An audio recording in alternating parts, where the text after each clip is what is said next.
iti arshe Srimad Ramayane Valmikiye Adi Kavye Chaturvinshati Sahasrayam Samhilaya Balakanda. This refers to the, or this mentions or gives a picture of Ramayana's structure and many details regarding Ramayana. Which are they? But it is this iti arshe, it is ashram. It is the product of a rishi. Valmiki was a rishi, sage, not a ordinary poet like Kalidasa. Tulasdasa also can be considered as a rishi. All poets, great poets are considered as rishis. But there is a category of people called rishis, like Valmiki, Vyasa, Vishwamitra, Vasishtha, Kandwa, all these people, Jamadagni, Shuka, many rishis. So Valmiki belongs to that class. And he has written this Ramayana, so it is called Arsha. It is Arsha. Srimad Ramayane, and the name is Srimad Ramayana. Valmikiye, written by Valmiki. Adi Kavye, first Kavya. Chaturvinshati Sahasrayam Samhilaya, which has 24,000 verses. Chaturvinshati Sahasra. Chaturvinshati Sahasrayam Samhilaya. Balakande. In the Balakanda, Rāmāyaṇasaurabham, first chapter. Sometimes the name of the chapter will be also there. Narada Samadama, the first chapter is Narada Samadama. Narada and Valmiki, the two sages, have a dialogue in the first chapter of the Balakanda. So the name also will be there in some of the chapter endings. So this is the structure of Valmiki's Ramayana, and it suits very much a poem, a grand epic poem. That is Valmiki Ramayana. So we can approach Valmiki Ramayana as a poem. Then next is, we can approach Valmiki's Ramayana as an Itihasa. Itihasa is very roughly translated as history, but it is not correct. The definition of Itihasa is Puravrittam Kathayuktam Itihasam Prajakshate. In Sanskrit, there are lots of works on poetry. How poetry can be classified, how it can be named, into which categories different works belong. All these things are very meticulously, very minutely discussed in Sanskrit literature. So, what is a Mahakavya? What is a drama? What is a fiction? All these things are defined in Sanskrit. So, the Acharya gives the definition of Itihasa like Puravrittam Kathayuktam Itihasam Prajakshate. Itihasa should have a Puravrittam, a story that happened, or an event that happened in the past. Puravrittam. Kathayuktam, it should be made enjoyable using the technique of fiction writing. That is Kathayuktam. So the element of fiction is there, and the event discussed or the content of that work is something that happened in the past. So this is the Lakshana of what do you say, definition or feature of a Itihasa.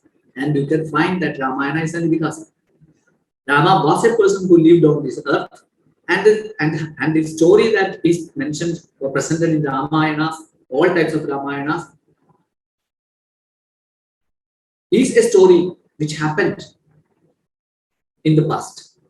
So, taking that story, that event, Rama being born as a prince in the Raghu dynasty, in the Sun dynasty, and his wife being kidnapped by the demon King Ravana, and Rama fights with Ravana and takes back her wife Sita and comes back to Ayodhya. This is the story in short. So this is the content of all Ramayanas. This happened on this planet, maybe some thousands of years ago.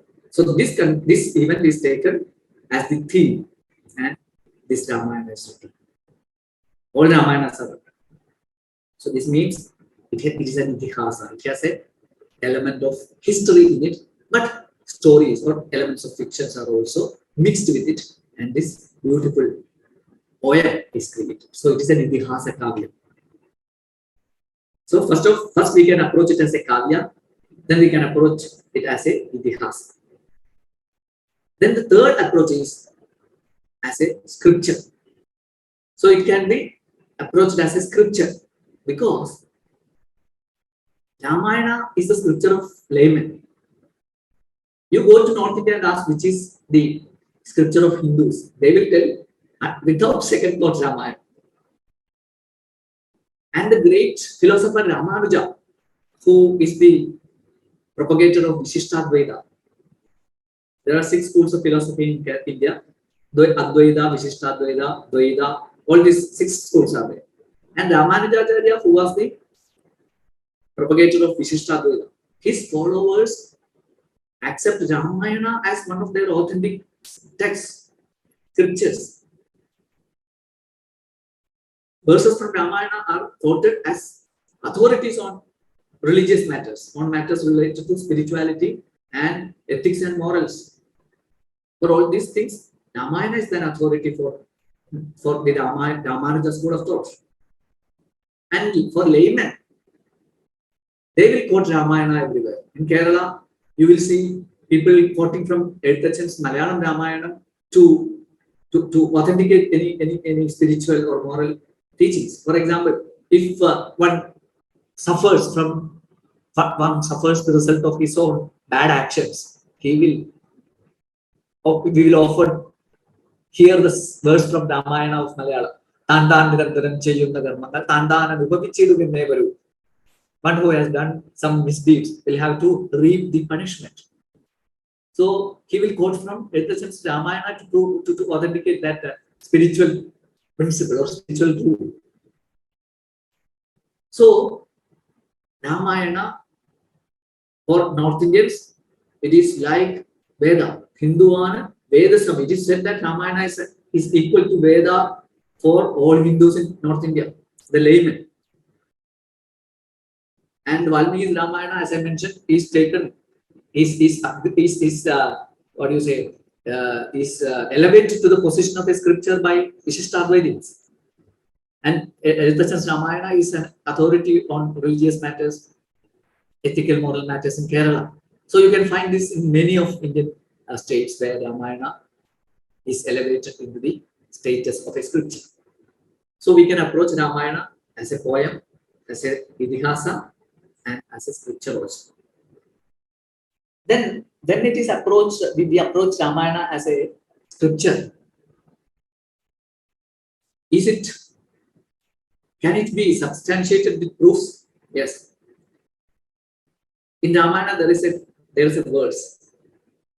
Veda Vedye Parepumsi Jade Dasharathatmaje Veda Prachedasadasi Sakshat Ramayana. In Valmiki Ramayana you can see this verse. When the Veda Vedya Parapurusha, that is the supreme being, Parapurusha, was born as Dasharatha's son. Veda Vedye Parepumsi Jade Dasharathatmaje as Rama. Veda Prachedasadasi Sakshat Ramayana. Veda took birth as Ramayana through Prachedasa. Prachedasa I mentioned earlier, Valmiki. So when the Supreme Being took birth as Dasharatha's son, Vedas took birth as Prachedasa's creation. That is Ramayana. Sakshat Ramayanatmana. Veda Prachedasa Asit Sakshat Ramayanatmana. In the form of Ramayana, Vedas took birth. So this proves that Ramayana is given the status of a scripture. Then in the beginning, recited one sloka. It goes like this: Valmikir Munisinghasya Kavida Vanacharinaha Srinvan Ramakatha Nadam Kodayadi Paramgadi. It's a very beautiful verse filled with poetic beauty. Valmikir Munisinghasya. Valmiki is a Munisingha, a lion among the sages. Valmikir Munisinghasya Kavida Vanacharina. He roams in the forest of poetry. Kavida Vanacharina. So Valmiki is a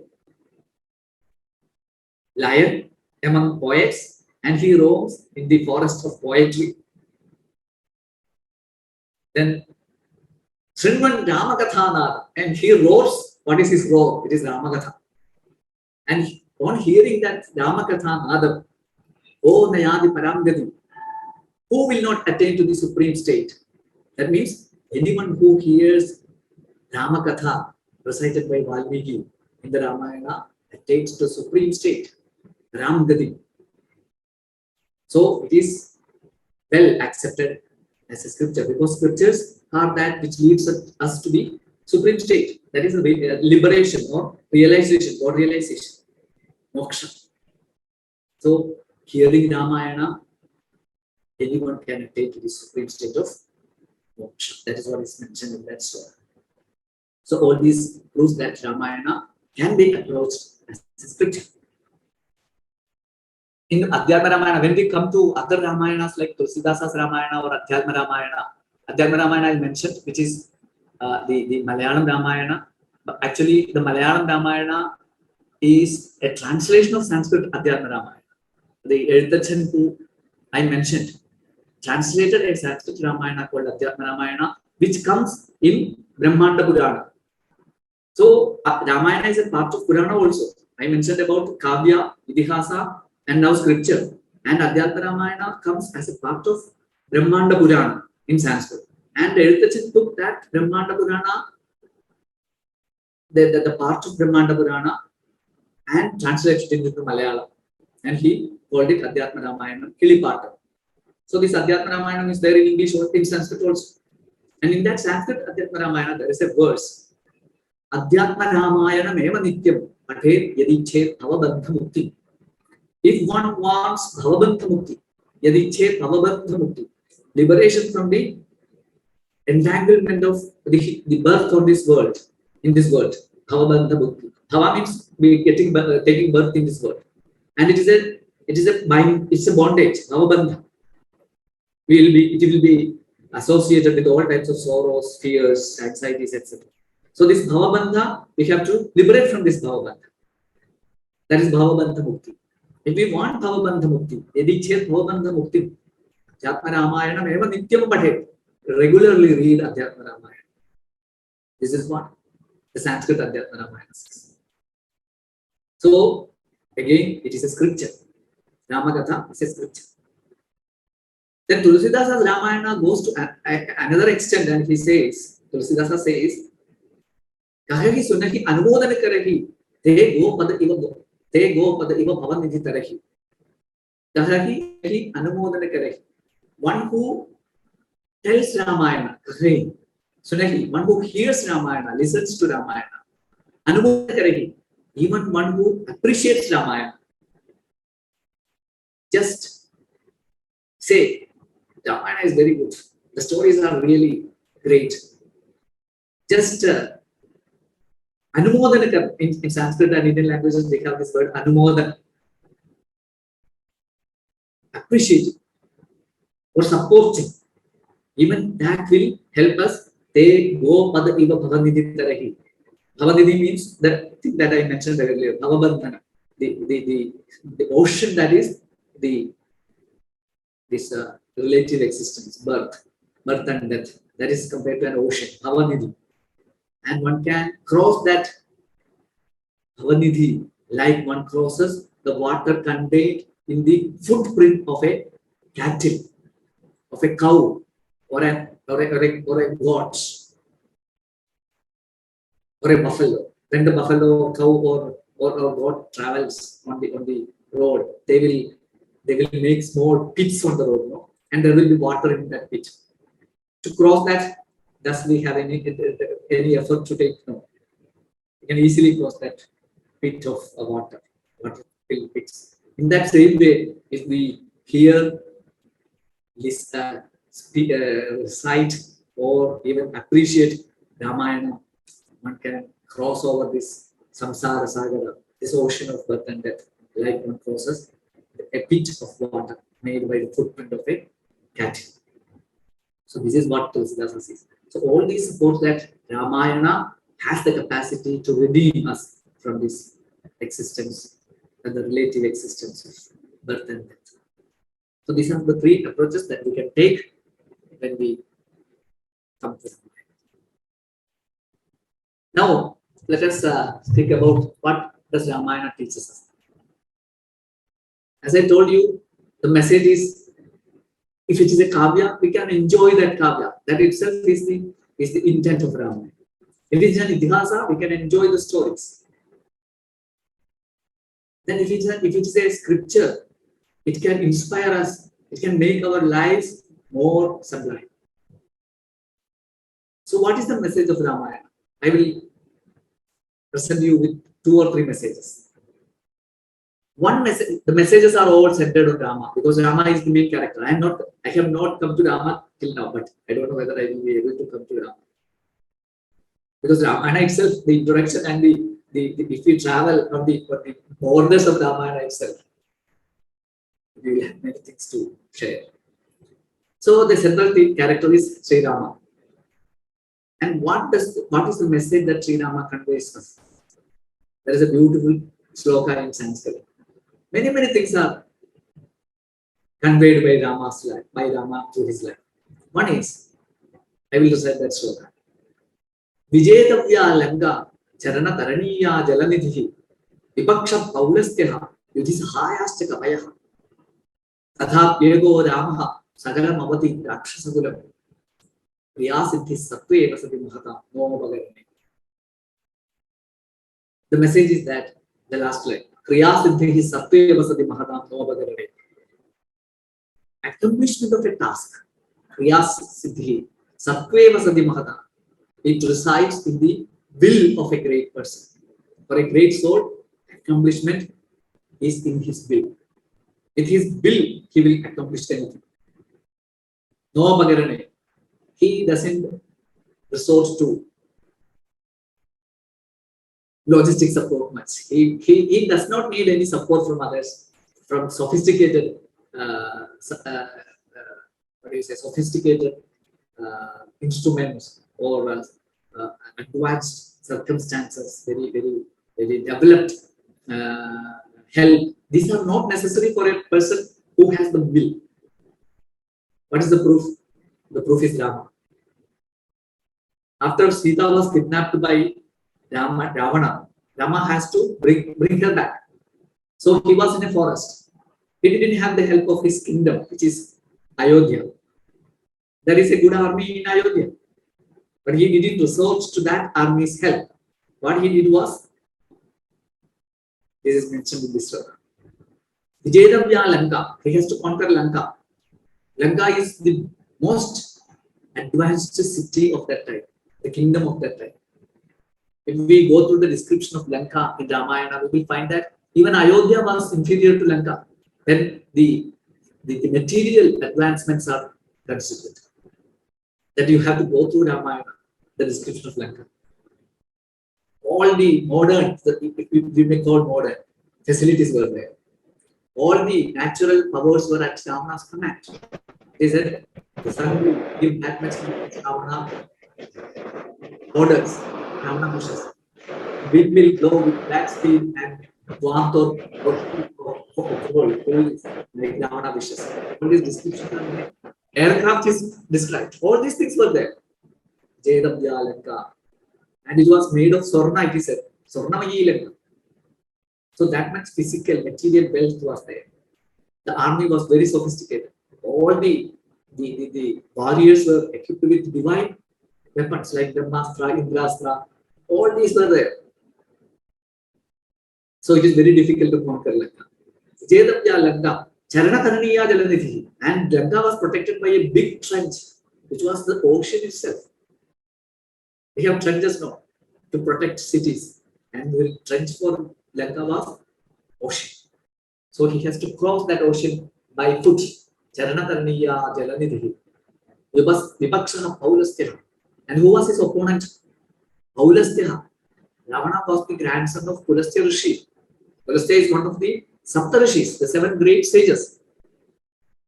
So Ravana's grandfather was Pulastya. Pulastya's son, Vishravasa, and Vishravas's son, Rama. So he has a very good lineage. His family histories or family tree is from a very strong base that the family tree comes. So Paulastya's grandson has to be conquered. So think of Ravana's capacity, his caliber. He was an expert in Vedas, in Shastras, in music, in warfare, there is no doubt. In all arts, he was an expert. You can see all this in Ramayana. It's famous that he has written a book on Ayurveda. He has written some works on music.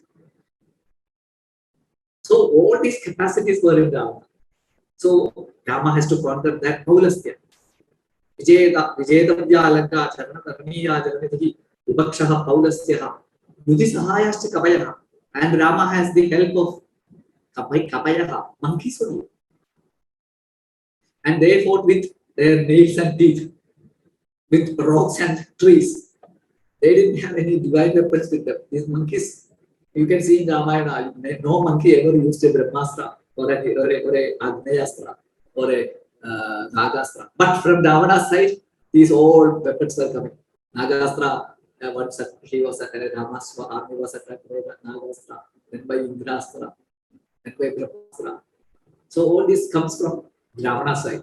And from here, rocks, trees, teeth and nails are used. Except Rama and Lakshmana. They knew these divine weapons. But in that side, Ravana said everybody knew this such great weapons, divine weapons. So Rama had the help of Kapayaha, monkeys.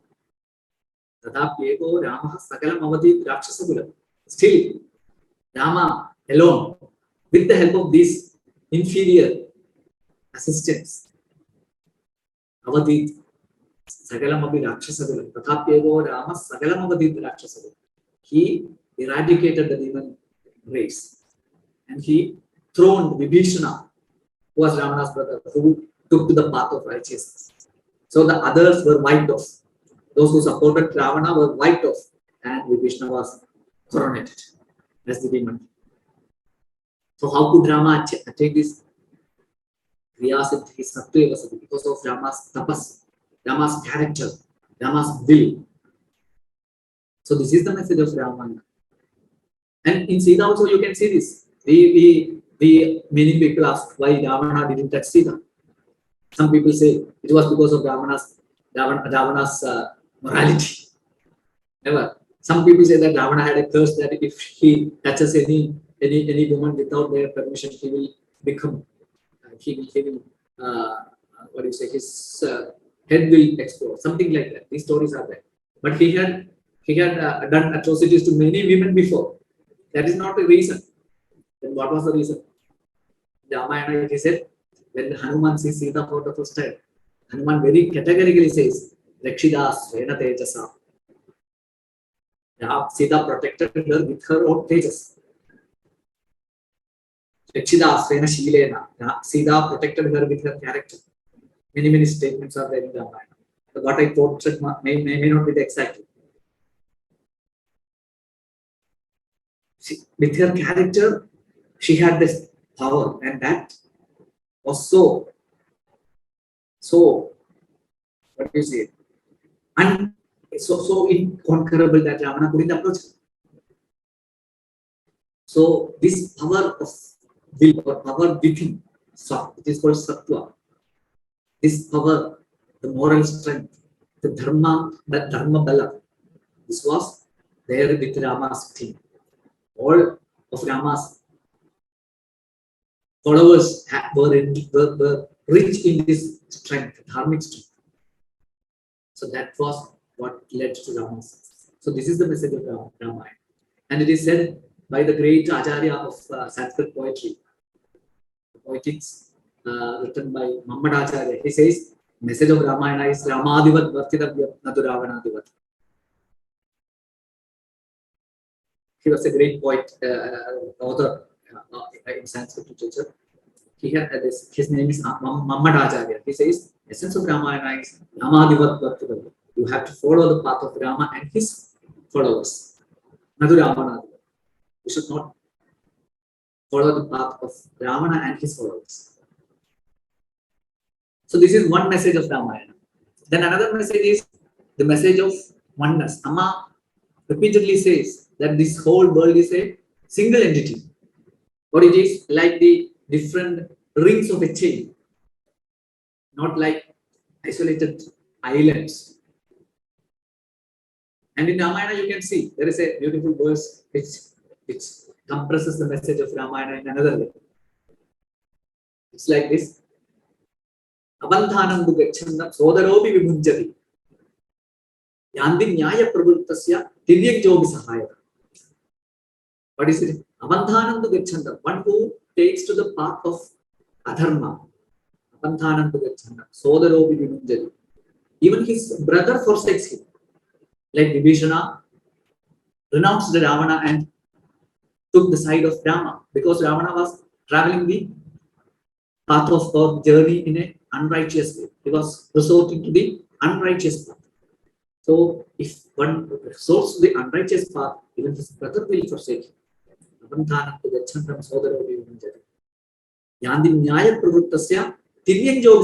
If one sticks to the path of righteousness, nyaya pravrittasya, even birds, animals, monkeys, all the creatures. Tiryan means one creatures which travel in the horizontal way, in the horizontal shape. What do you say? In the horizontal pattern. That means birds, animals. You can see in Ramayana, monkeys were his helpers. Then boars like Jambavan helped him. Then birds like Jadayu and Sambhavi helped Rama. Then even a squirrel helped Rama. So even Tiryans, even species which are below this human status will help a person if one resorts to the path of dharma, sticks up to the path of dharma. So this is the message of Ramayana. So Ramayana can be approached as a spiritual text which gives us moksha, or a dharmic text, a text of a book of morals and ethics. So these messages are there. And the final message is we have to get liberation or realization of the divine within us. That is also there in Ramayana, especially the Ramayanas which I mentioned, like Adhyatma Ramayana or Tulsidasa's Rāmāyaṇasaurabham. All these texts will stress the point of realizing the self. There, Rama is God taking birth as a human being. In Valmiki's Ramayana, you won't see the divine form of Rama much. There is mention that Rama was the divine incarnation. There is no doubt. But the stress is on Rama's human nature. Rama, and after defeating Ravana, killing Ravana, and winning back Sita, all the gods come and praise him. This Brahma, Indra, all these gods come and praise that you are everything, you are the divine, you are Vishnu, you are Rudra. All these praises are showered on Rama. After hearing all these praises, hymns, what Rama says is, Atmanam Manusham Manye Ramam Dasharatha. I consider myself as a human being. Atmanam Manusham Manye Ramam Dasharatha. I am Rama, the son of Dasharatha, who is a human being. I consider myself as the son of Dasharatha, Rama, a human being. So the human nature or human features of Rama are presented in Valmiki Ramayana much, but in other Ramayanas, you will see that Rama was Brahma, the divine himself. In Tulsidasa's Ramayana, there is a Vandana sloka which ends Brahmakyamisham Param. I am going to depict the story of the Brahma, the divine being itself, who took birth as a human being. And in Adhyatma Ramayana also, you can see very clearly that it is the divine being who, in the guise of a human being, came and lived on this earth. That part is given stress. The divine part of Rama is given stress. And there, the aim of Ramayana is giving liberation, giving God realization. But in Valmiki's Ramayana, all the other aspects, even other Ramayanas also describe all these other aspects, morals, ethics, everything. But in Valmiki's Ramayana, dharma is more important. In Valmiki Ramayana, you will see the statement Rama Vigrahavan Dharma many times. So, how to follow dharma is the main teaching of Valmiki Ramayana. And attaining moksha is also there. But in other Ramayanas, attaining moksha is very important. And dharma is also there. even in due importance. So this is the difference. And you know what is the content of these texts. All Ramayanas are the story of Rama. Ramayana, Valmiki's Ramayana begins with a dialogue between Narada and Valmiki. Valmiki is the Rishi, poet. He asks Narada, who was a divine sage, celestial sage. Narada used to roam the three worlds, and once he came to Valmiki's ashram. And then Narada was asked by Valmiki, Purnasmin Sampranam Loge, Gunavan Kashtaviryavan. So many questions are asked by Valmiki. He wants to know who is presently living on this planet, who is endowed with all qualities. Dharmatnascha, Kritatnascha, Satyavakyo, Dhidamvrataha. Purnasmin Sampranam Loge, Gunavan Kashtaviryavan, who is endowed with all qualities. Viryavan, who is all powerful. Dharmanyaha, one who knows dharma. Kritatnyaha, one who is always grateful. Satyavakyaha, one who always sticks to his word. Dhidamvrataha, who is steadfast. So all these qualities are presented, and Valmiki asks, is there a person who is endowed with all these qualities? Then Narada, in brief, tells about Rama. Narada says, Mune vakshamyaham buddhva tairyuktaha suyadam naraha. I will tell you about a person, Naraha, a human being, who is endowed with all these qualities. You please hear about him. And in 100 slokas, this first chapter of the first kanda of Valmiki Ramayana has 100 slokas, 100 verses. And this question and answer is there, maybe in some 18 slokas, verses, 18 verses. This whole Ramayana is narrated by Narada to Valmiki. And later Valmiki expands this first chapter into a big book. The first chapter is called Samkshepa Ramayana. Another name of the first chapter is Samkshepa Ramayana. The Ramayana in brief. And it was elaborated by Valmiki into this 24,000 verses. So this content is Rama's story. So that, and I am not going into the details. It's 4-day session in a 4-day course. Course will contain all these stories of Rama. Everything. I hope it will come there.